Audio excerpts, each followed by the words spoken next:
নমস্কার, তোমরা দেখছো আমার চ্যানেল উইজডম সাহা। আমি সৃষ্টি।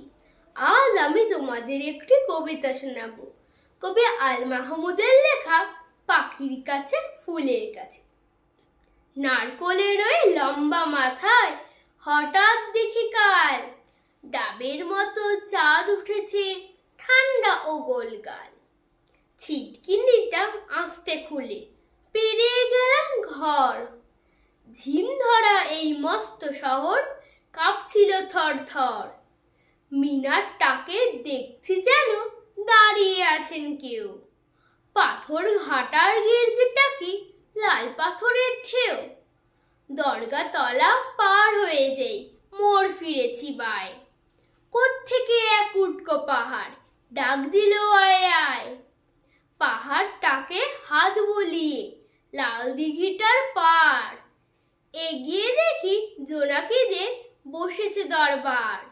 আমায় দেখে কলকলিয়ে দিঘির কালো জল বলল, এসো আমরা সবাই না ঘুমানোর দল।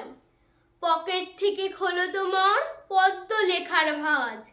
রক্ত জবার ঝোপের কাছে কাব্য হবে আজ। দিঘির কথায় উঠল হেসে ফুল পাখিরা সব। কাব্য হবে কাব্য কবে জুড়ল কলরব। কি আর করি পকেট থেকে খুলে ছড়ার বই। পাখির কাছে ফুলের কাছে মনের কথা কই। নমস্কার।